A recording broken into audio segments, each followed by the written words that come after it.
Equipes investigam o que causou a queda do helicóptero que matou o presidente do Irã, o ministro de Relações Exteriores do país e mais 7 pessoas.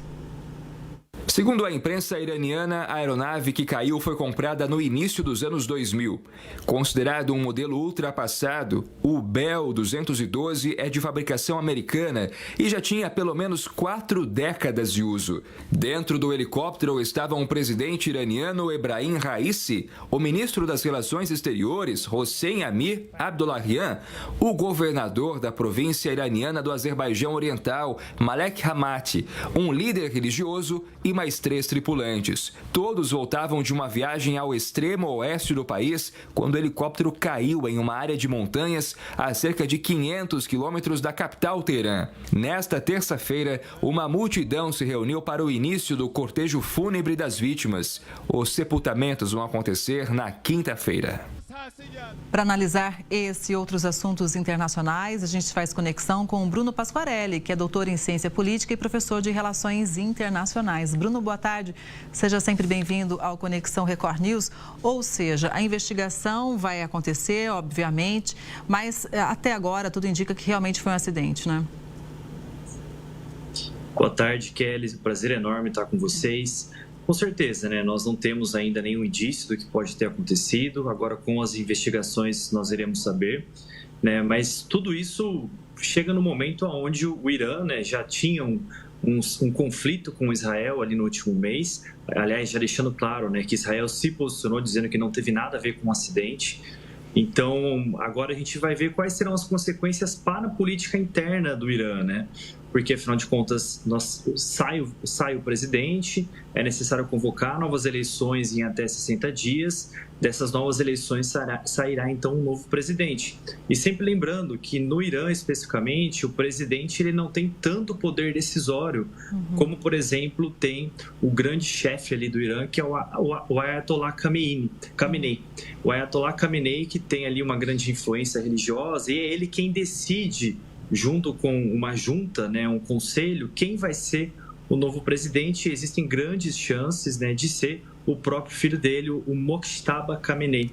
Então, aí os próximos meses a gente vai ver talvez uma disputa, né, uma briga política para quem realmente vai ser candidato nas eleições. Quem for ser candidato tem que ser aprovado pelo Ayatollah Khamenei e em junho nós teremos as eleições para decidir quem vai ser então o presidente do Irã e possivelmente futuro sucessor do Ayatollah Khamenei, né? Então tem aí por isso uma grande briga para ver realmente quem vai ocupar esse posto. Bruno, então pelo menos nesse primeiro momento a gente pode dizer que o impacto vai ser mais interno do que externo em relação às posições do Irã?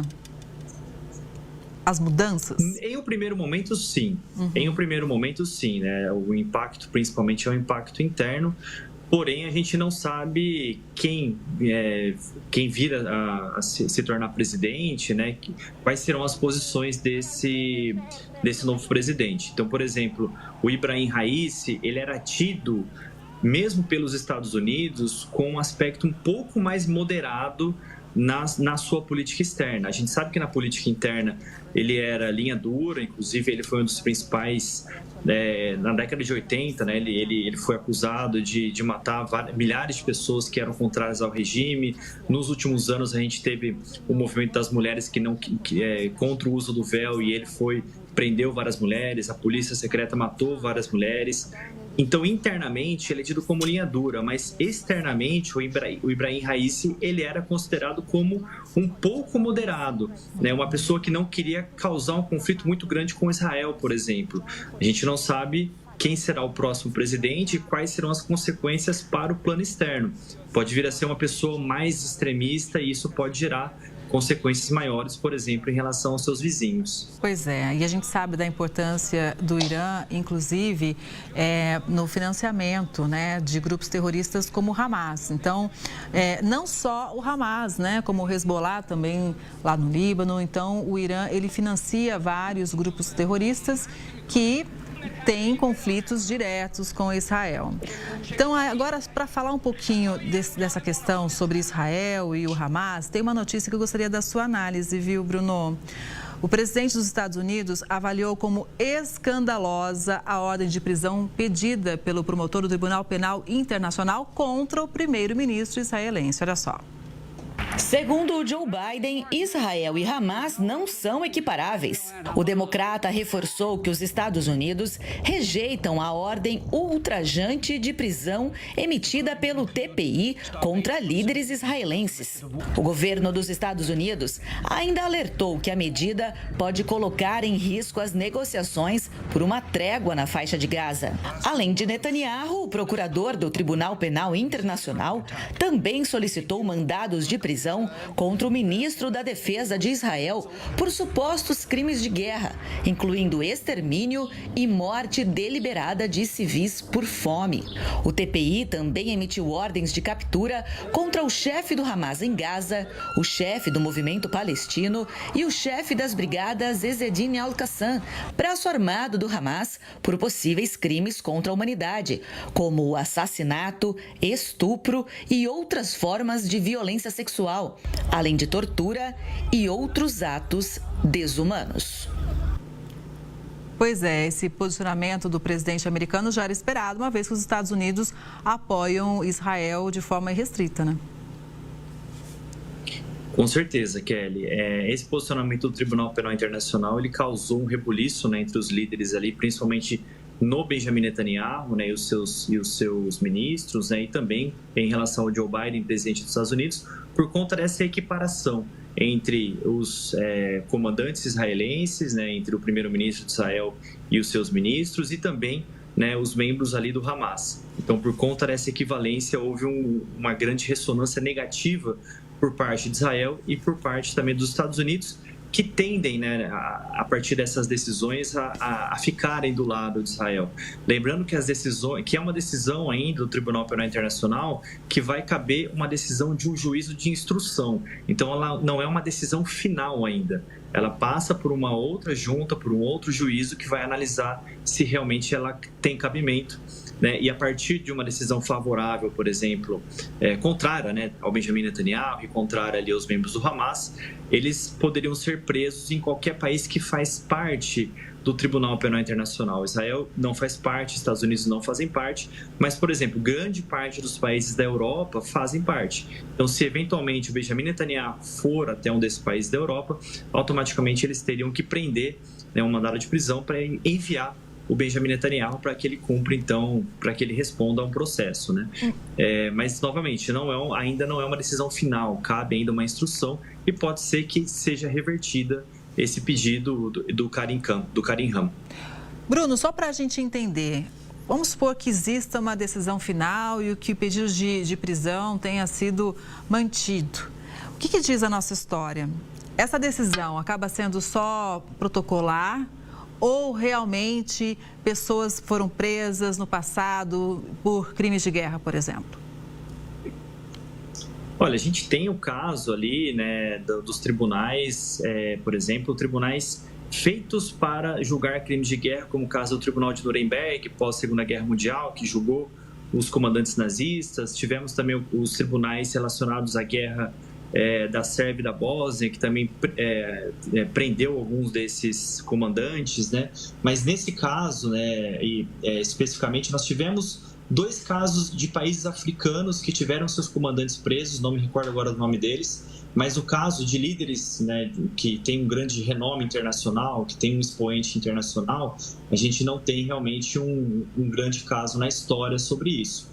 O que nós temos, por exemplo, é um pedido de prisão atualmente para o presidente da Rússia, o Vladimir Putin. E alguns países tentam trazer argumentos jurídicos que, mesmo que ele pisasse em solo desses países que assinam o TPI, né, que assinam o Tribunal Penal Internacional, eles não ficariam obrigados a prender, né, e a enviar o Putin para um eventual julgamento. Então, é um julgamento jurídico, mas ele tem um pano de fundo político muito forte, onde países com maior potencial político, digamos assim, né, como Israel, como Rússia, dificilmente terão seus líderes presos e julgados pelo cometimento desses crimes. Agora, vamos falar da França, que apoia a posição do procurador-chefe do Tribunal Penal Internacional, Bruno.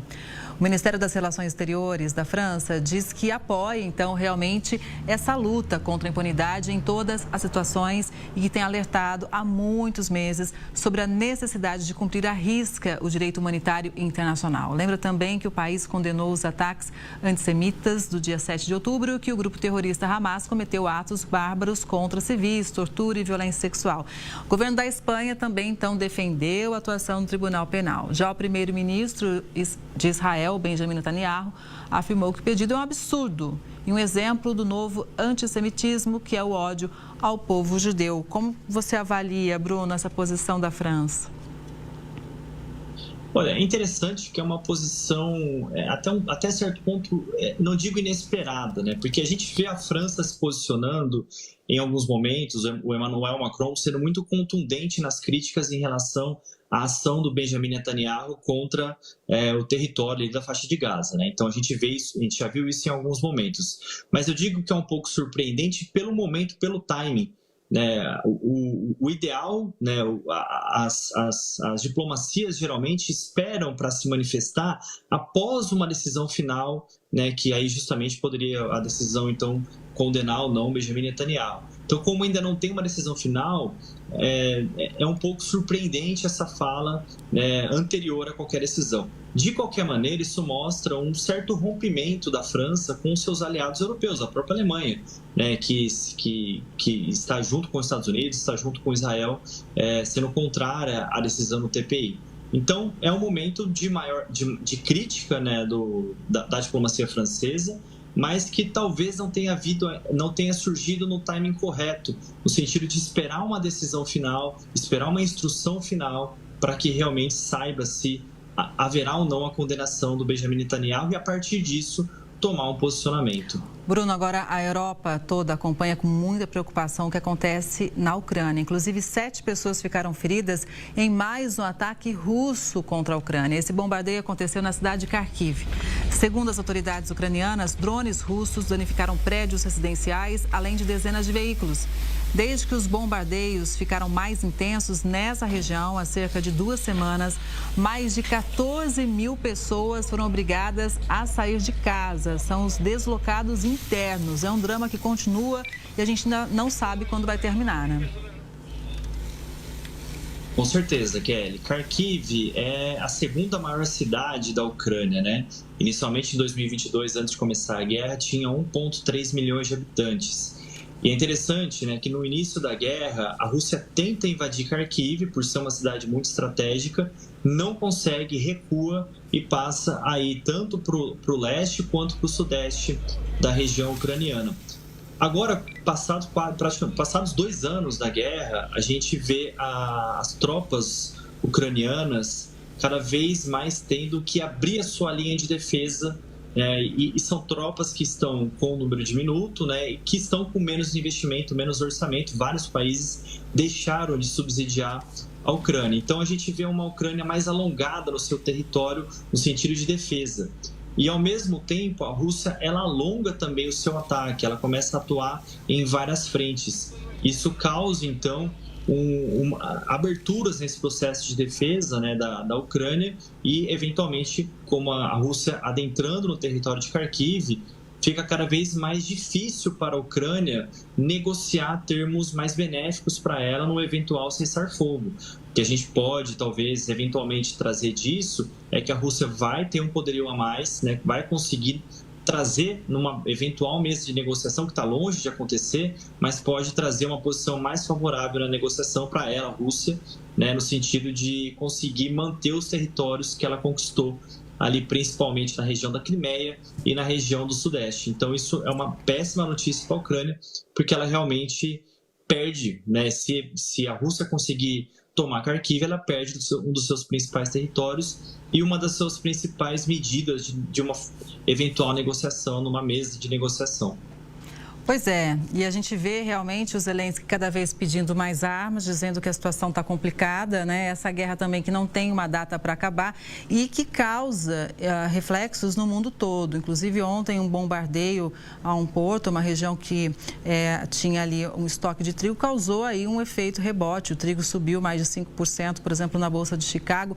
Veja como que tudo é interligado. Na economia global, a gente acha que acontece um conflito ali, mas também reflete no mundo todo. Por isso a gente segue acompanhando e sempre lamentando pelos civis, né, Bruno? Quanta gente afetada, quantas famílias separadas, né? Então, vivemos um momento realmente muito complicado. Bruno, é sempre bom te ouvir, contar com a sua análise. Uma boa tarde para você e até a próxima. Eu que agradeço, Kelly. Uma boa tarde a você e toda a audiência. Até mais. Boa tarde. Boa tarde para você.